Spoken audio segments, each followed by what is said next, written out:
Chères Tervilloises et Tervillois, bonsoir.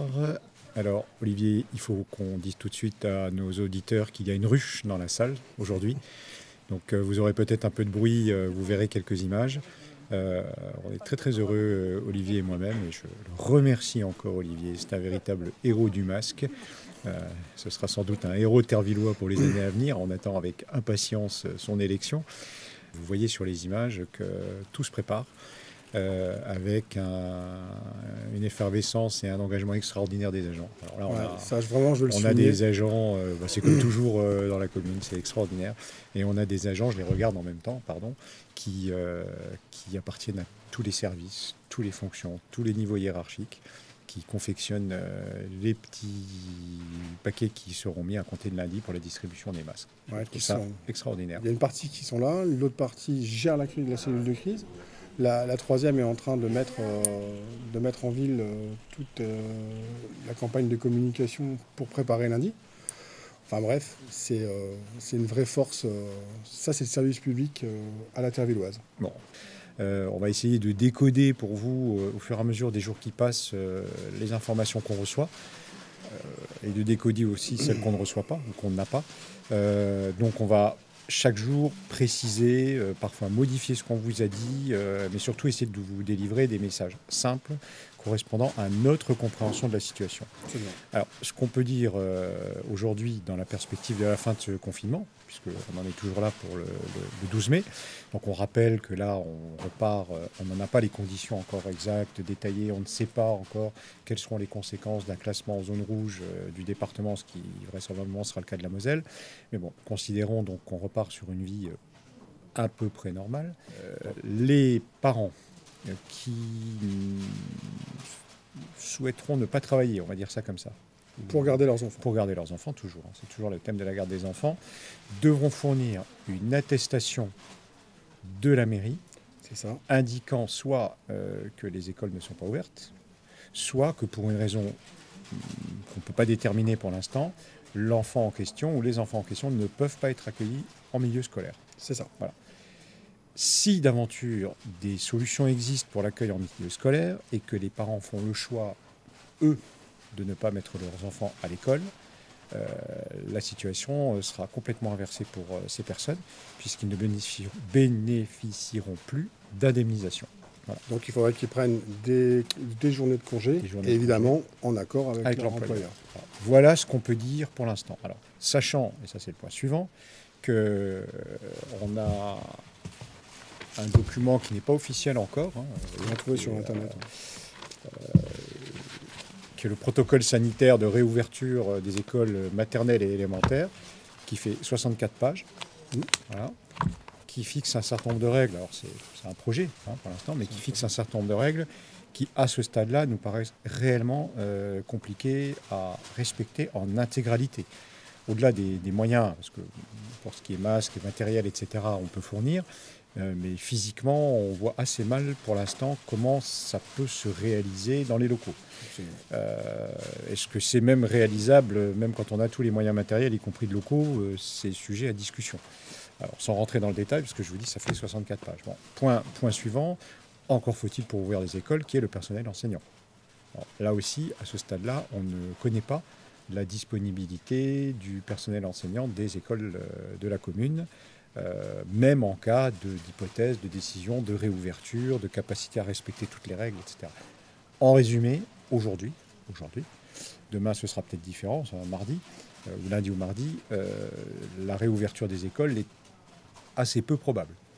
Notre préoccupation, elle est pratique. Elle est d'une part de respecter les règles sanitaires, donc d'accompagner au mieux les décisions qui sont prises face à cette épidémie, et d'autre part d'avoir une réflexion et de prendre des décisions qui sont pratiques et qui tiennent compte de vos contraintes, de vos vies. C'est la raison pour laquelle, avec Olivier, on rappelle aussi que c'est hyper important que vous nous remontiez vos interrogations ou vos observations. C'est ce qu'on a eu, par exemple, avec les premiers éléments que tu as sur le questionnaire qui a été donné aux parents d'élèves, oui, pour savoir s'ils voulaient, enfin, si leur perspective c'était de remettre leurs enfants à l'école ou pas. Et là, ce qui ressort, c'est le sujet de cette conversation, enfin de ces quelques mots qu'on vous donne en ce début de petit journal. C'est oui, pourquoi pas, mais comment ça va se passer? Et à l'heure actuelle, on est absolument... On ne peut pas répondre. En tout cas, de manière claire, satisfaisante, simple. Parce qu'on ne connaît même pas les règles du jeu qui vont nous être... Voilà. Qui vont Alors, nous être ces règles, elles sont dans ce document qui, pour l'instant, est un projet. Enfin, ça se présente de manière réellement compliquée. En attendant, la semaine prochaine, la grosse actu, c'est la distribution de masques et de matériel de protection. Oui, donc lundi, mardi, mercredi et jeudi, sur 5 sites autour de la mairie, à savoir le 112, le 111, la salle de sport, la mairie et j'espère, parce que j'attends encore une confirmation, mais la caserne des pompiers, tous les habitants pourront venir retirer ce qui sera un kit de déconfinement, c'est-à-dire des masques, du gel pour se laver les mains, une paire de gants. Donc en gros, tous les éléments qui permettent aux habitants de pouvoir envisager un déconfinement en toute sécurité. C'était notre volonté. C'est vrai qu'on a bataillé dur pour pouvoir offrir cela aux habitants et on est tout content de pouvoir le faire dès lundi. Alors c'est pas la peine de venir lundi à 8h30 et de faire une queue pas possible parce qu'il y en aura d'abord un pour tout le monde. Oui, ça c'est aucune crainte sur ça. Il n'y aura pas de pénurie, il y en aura vraiment pour tout le monde. N'oubliez pas de vous munir des éléments livrets de famille, pièces d'identité et justificatifs de domicile. Tout à fait. Et de nous faire remonter par le biais de la cellule de crise toutes les difficultés que vous pouvez rencontrer à venir dans ces conditions-là. On fera des livraisons à domicile ou alors des cas particuliers, des familles qui accueillent un membre de la famille soit handicapé, soit qui a un grave problème de santé, qui n'est pas forcément recensé sur Terreville, mais il y a des cas particuliers qui ont déjà été recensés. Donc n'hésitez pas à nous faire remonter toutes ces informations-là, afin que nous, on puisse s'adapter et qu'on puisse vous servir au mieux.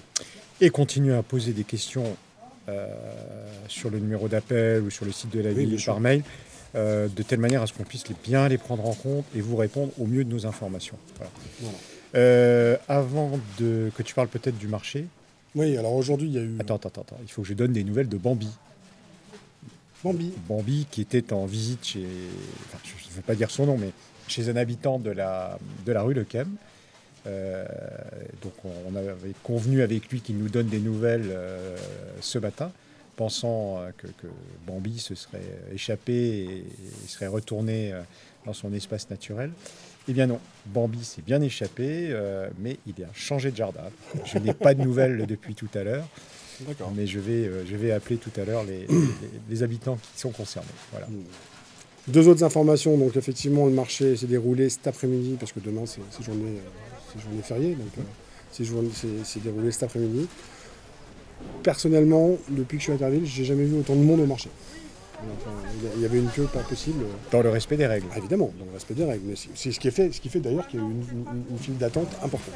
Donc j'en ai jamais vu autant. Ça montre à quel point les gens sont attachés à notre marché et que les gens qui vendent leurs produits ils trouvent un franc succès. Donc ça c'est une première information. Deuxième information, c'est vous rappeler que tout ce long week-end, le parcours de santé, les parcs et les jardins publics seront fermés au public par décret du gouvernement. Donc je vous le rappelle, c'est comme ça, nous on est là pour faire appliquer la loi, donc c'est la loi. Et je voudrais faire juste encore un tout petit retour sur les masques en parlant des commerçants.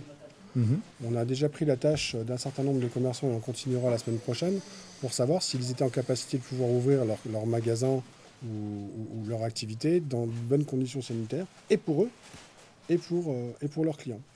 Et il s'est avéré que dès ce matin, il y avait 2 cas qui étaient ouverts au public, et les personnes qui y travaillaient n'avaient pas de masque. Donc on leur a fait livrer immédiatement un nombre de masques qui leur permettent de au moins pouvoir se protéger et de protéger leurs clients. Nous accueillons donc aujourd'hui... Bonjour Joël. Bonjour à vous. Joël Potu, qui est président du RTT, le Running Trail Tervillois, qui est l'une des associations qui compte le plus grand nombre d'adhérents, à savoir 142, pour être précis. Bonjour Monsieur le Président. Bonjour à vous. Vous avez bien révisé. Vous allez bien? Très très bien. Au moment de l'annonce du confinement, vous avez tout de suite voulu encourager la cohésion dans votre association en contactant tous vos adhérents. Oui, voilà. En fait, dès le début du confinement, on a voulu conserver le lien qui nous unit et on en a profité pour renforcer la cohésion des adhérents du RTT. Alors, on a organisé pour chaque week-end, donc c'est pas terminé, on a encore des challenges pour les 2 week-ends à venir. On a proposé aux adhérents, donc marcheurs et coureurs, un certain nombre de challenges, de défis. Alors, ils avaient la semaine pour se préparer et le week-end, il y avait une sorte de restitution avec des vidéos ou des photos. Le week-end qui vient de se terminer, c'était le 40e jour de confinement. Alors, on a proposé les 40 heures de course à pied du RTT. Donc, les gens ont commencé à courir le samedi à 6 heures du matin et ça s'est terminé le dimanche à 22 heures. Alors, chacun, bien sûr, a couru 1 heure pour être effectivement dans les règles sanitaires.